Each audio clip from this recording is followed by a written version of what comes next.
Students பயிற்சி புத்தகம் 4th standard சயின்ஸுக்கு போட்டுக்கிட்டு இருக்கேன். பயிற்சித்தாள் 7 வரைக்கும் பார்த்தாச்சு. இப்போ பயிற்சித்தாள் 8 பார்க்கலாம். அதுக்கான வீடியோஸ்லாம் என்னோடய சேனலில் இருக்குது. ஏதாவது டவுட்னா போய் பாருங்கள், ஆன்சர்ஸ் குறிச்சிக்கோங்க. பயிற்சித்தாள் 8 பசுமை சுற்றுச்சூழல். First Roman letter. சரியான விடையை தேர்ந்தெடுத்து எழுதுக.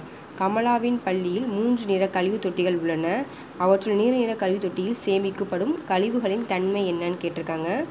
ஆ மக்கும் கழிவு, ஆ மறுசுழற்சி செய்யக்கூடிய கழிவு, ஈ மறுசுழற்சி செய்ய இயலாத கழிவு. அப்போ இந்த இதில் ஆன்சர் ஆப்ஷன் ஆ.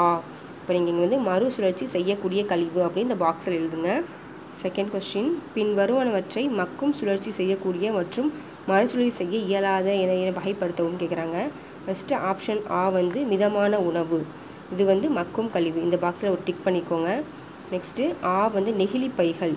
இது மறுசுழற்சி செய்ய இயலாத கழிவு. பிளாஸ்டிக் பையை நம்ம மறுசுழற்சி செய்ய இயலாது.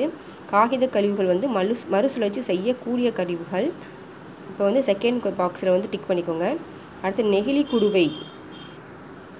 நெகிழி குடுவை மறுசுழற்சி செய்யக்கூடிய கழிவு. அப்போ செகண்ட் பாக்ஸில் டிக் பண்ணிக்கோங்க. அடுத்து வாழை இலை தட்டு. வாழை இலை மாதிரி தட்டு இருக்கும்ல, அது மறுசுழற்சி செய்ய இயலாத கழிவு. செகண்ட் சப்டிவிஷன், அதாவது செகண்ட் ரோமன் லெட்டர் சரியா தவறா என கூறுக. மூணாவது கொஸ்டின், சில்வர் பாத்திரங்களிலான பொருட்கள் உங்கள் உணவு அல்லது தண்ணீரில் ரசாயனத்தை கசிய செய்துவிடும் சொல்கிறாங்க. தவறு.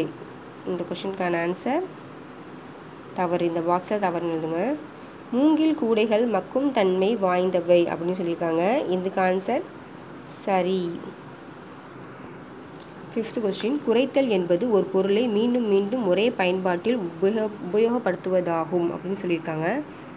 இந்த கொஸ்டினுக்கான ஆன்சர் தவறு.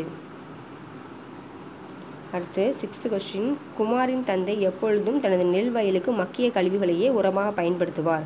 மக்கும் உரம் மண்ணை வளப்படுத்தும் என்பது அவருக்கு தெரியும். அப்போ சிக்ஸ்த் கொஸ்டினுக்கான ஆன்சர் சரி. செவன்த் கொஸ்டின், சீதாவின் தாயார் அவருக்கு தேவையான உணவினை நெகிழி தாயால் பிளாஸ்டிக் பேக்கில் வைத்து கொடுப்பாங்களாம். அப்போ இது தவறு. இந்த கொஸ்டினுக்கான ஆன்சர் தவறு. எய்த்து கொஸ்டின், விமலா தான் பயன்படுத்திய பழைய ஆடைகளை ஏழைகளுக்கும் தேவைப்படுவோருக்கும் கொடுத்து உதவினால் நிகழ்வியை விளக்குவது மறு பயன்பாடு. இந்த பாக்ஸில் நீங்கள் மறு பயன்பாடுன்னு எழுதணும். நைன்த் கொஸ்டின், வினையின் தாயார் தான் பயன்படுத்திய அறையினை விட்டு வெளியேறும்போது அறையில் உள்ள மின் விளக்கு மற்றும் மின் விசிறிகளின் பொத்தான்களை நிறுத்திவிட்டு செல்வது வழக்கம். இது உணர்த்துவது குறைத்தல். இந்த பாக்ஸில் நீங்கள் குறைத்தல்னு எழுதணும். 10th கொஸ்டின், ரமேஷ் தன் வீட்டிலிருந்து தேவையற்ற பொருட்களை அகற்றுகிறான் எனில் அதை டேஸ் பயன்படுத்தலாம். பயன்படும் பொருட்கள். இந்த கொஸ்டினுக்கான ஆன்சர்